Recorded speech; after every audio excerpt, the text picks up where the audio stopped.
So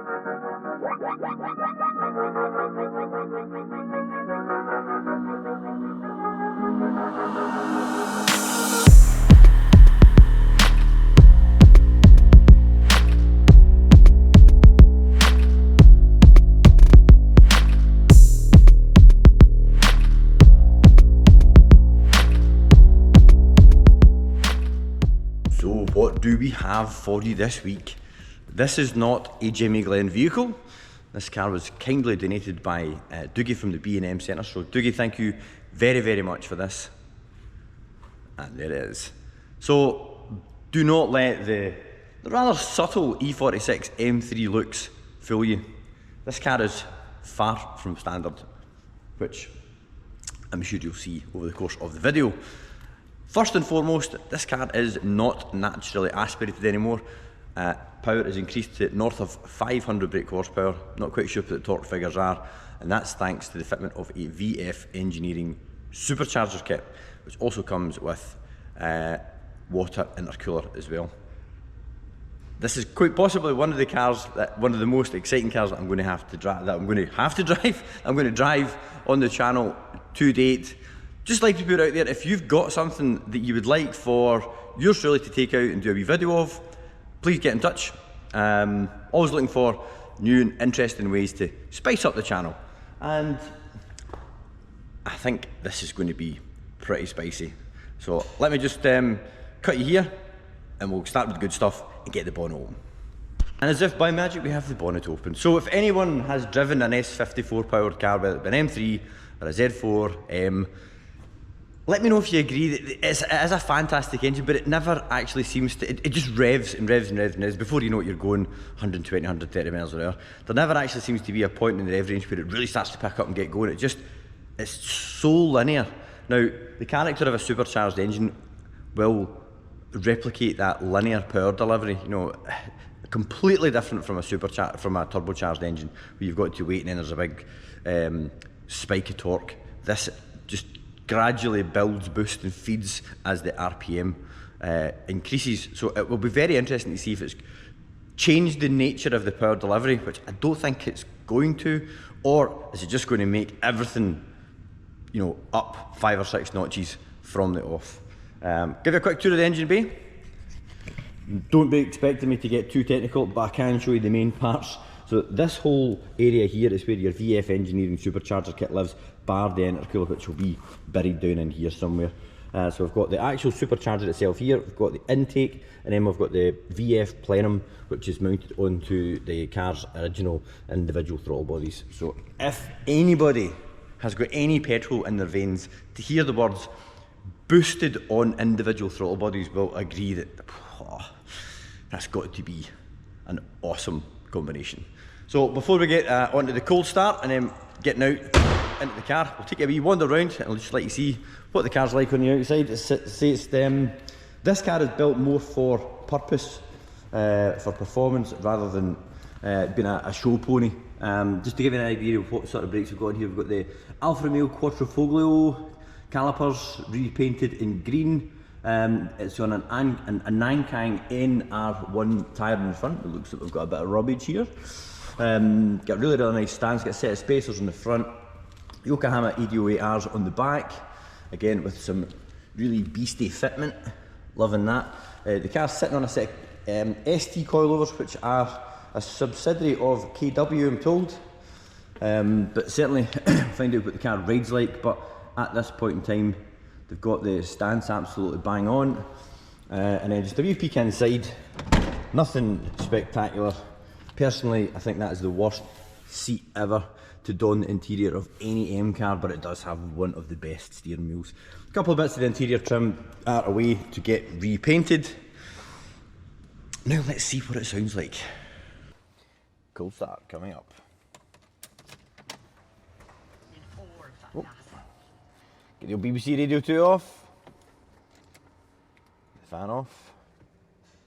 Ready?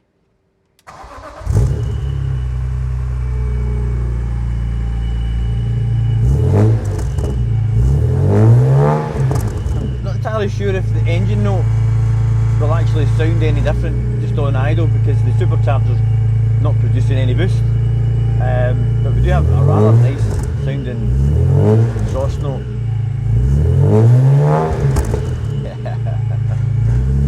Yeah, I'm looking forward to getting this up to temperature, applying some boost.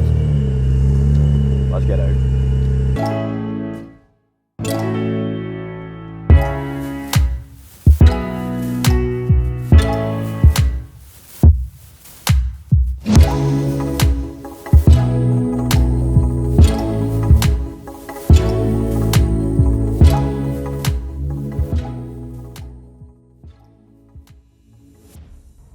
Right, so done a few miles, got the oil temperature up. I am extremely aware of the cut slick tyres that are stone cold, and the fact that we've got way more power than I've ever experienced in an E46 M3. I'm currently sitting waiting on a wee break in the traffic so that I can share the absolutely wild acceleration in this old E46 M3. So we have the DSC off. We've also got a boost gauge down there, which is not the usual form for an E46 M3, but a welcomed addition nonetheless. Anyway, I think this is going to be the biggest gap that we're going to get, so let's get on with it. E46 supercharged speed test. Whoa. Yep. Woohoo!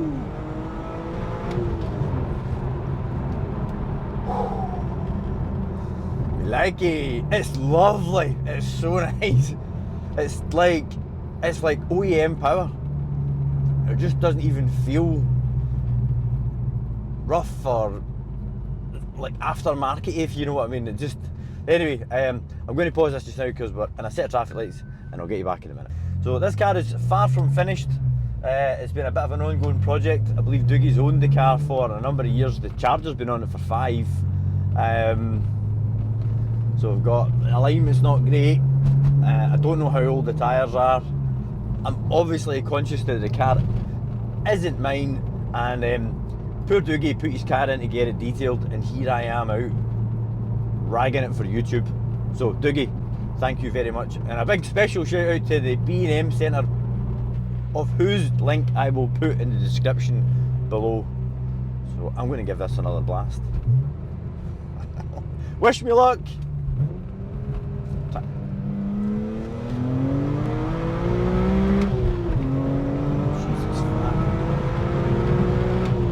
It's weird because you actually, as it gets to like 60, you hear that boosty noise coming out through the exhaust. It's, the power delivery is so nice. It is just like an S54 but turned right up. There's no downsides to it. I mean, the roll-on throttle at 3000 RPM is quality. Obviously, we're missing the induction noise because the air isn't having to get soaked in through the throttle bodies, it's getting forced in through that supercharger. But it really is a small price to pay for such a bloody enormous leap in power. And this is it on the kind of lowest tune of just north of 500 brake horsepower. These kits, I had a wee look on the VF Engineering website last night, and you can get these kits for like 650, and an E46 M3, if you go about it the right way, can be made pretty light. So what an absolute devastating track tool this could be. So back in a second once we're on a wee bit more of a twisty road. 2 minutes. Just puttering along here, 2000 RPM. It's very, I mean, I haven't driven an E46 M3 for a long time, but I don't recall having such immediacy to the throttle response. I mean, every bit of throttle does something. The old, without the supercharger, an individual throttle bodied car is very responsive, but only once you kind of start winding up a bit. But this is just like, doesn't matter where you are, you accelerate, it goes. So I'm going to put traction control back on just now because I don't want to crash it, and this road is quite bendy. So up we go. If the traction control starts pure poo-pooing, it will get it off. But thank you for giving me the green light to turn it off, so I appreciate that. Hope all this. sound's getting picked up. Brakes are mega. Whoop, yeah, nah, I'm leaving that traction on. Absolutely. Bring it back on a summer's day. Ride's really good.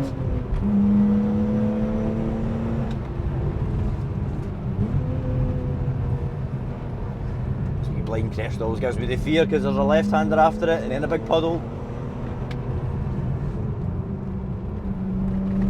You know, sometimes when you're driving a car you've got so much respect for it, or so much fear, you only use like a half throttle opening at most, unless the conditions are absolutely perfect, and today's not the day for that. I mean, literally the fog is closing in, it's wet, we're on a cut slick tyre of age, I am not sure, and in a huge power rear wheel drive M3, which isn't mine, so yeah, that's like a cocktail for major pain. So let's just get tuned in and enjoying this absolute weapon of a car at a reasonable pace, and just enjoy listening to that supercharged straight six. We'll get the window cracked a wee bit. And I will just be quiet for a few minutes. Yes, puddles always here. I hate it when people don't wave when you let them through. A bit of courtesy goes a long way.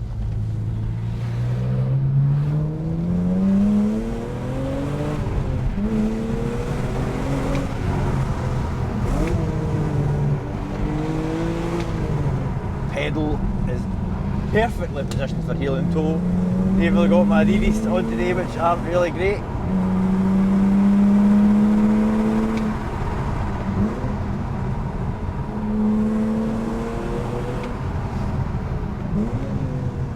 What a noise!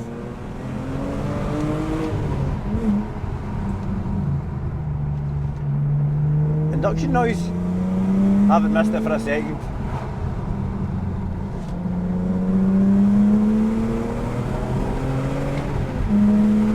Nod of approval there from a pedestrian,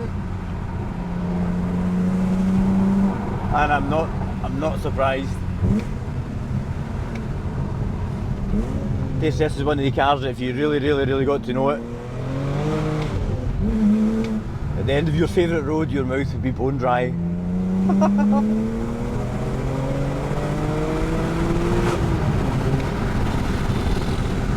This is ballistic. And I absolutely love it.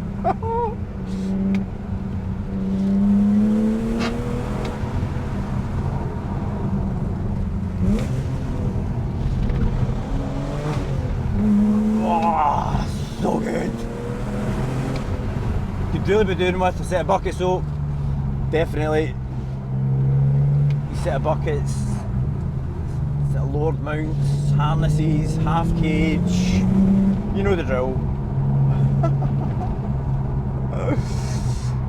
Do you know what? I knew it was going to be good. You can't, you know, it's got loads of power and it's rear-wheel driving, it's an M car. I knew it was going to be good, and it's got like quite a bit to come because the geometry's not bang on. But even just now, it is an absolute devastating device. Makes an amazing noise. I love the weight of the steering. I've always felt that the E46 M3's manual gearbox had quite a bit of a heft to them, bit of a throw. We're flashing up 3 degrees here, so that's why I'm treading with slight caution. Slight caution, not loads of caution, just slight caution. But yeah, a bit of throw in the gearbox. But see, once you're tuned in and you're on it, just maybe move out of the way actually. It just all works. Oh, it's so much better. So much better.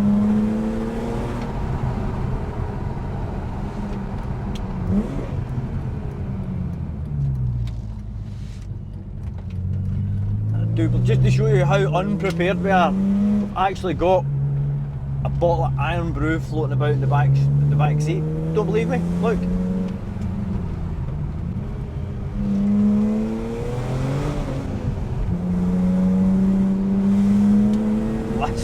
that. Holy shit. Do you know, I absolutely love the S65 and the V8. Really like it. But I think I take this S54 with the Charger on it. Yes. Oh yes. Let's get that off a wee bit. That's better.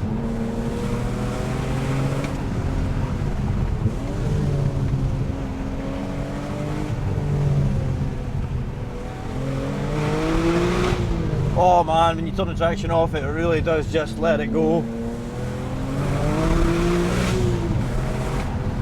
Along with your bowels.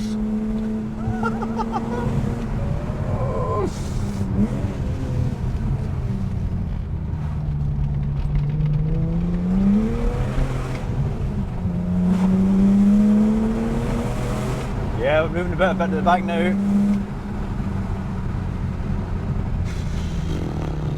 You know, I'm actually going to be quite glad to stop for the drone shots, just to chill out for 5 minutes, because literally my skin is pumping with adrenaline. Oh man. Oh. So to summarise, in a very, very unexperienced sort of way, it's like the power delivery that you always wish that the M3 had. But I know I love revs, but having to wait that long for the power to arrive sometimes kind of caught you a wee bit out if you were in the wrong gear. You're never in the wrong gear in this. I thought you would have heard the Supercharger a wee bit more, but that's maybe because of the exhaust choice, which is, it's loud, but it's not annoyingly loud. It doesn't drone or anything. It's just mega. It's just absolutely mega.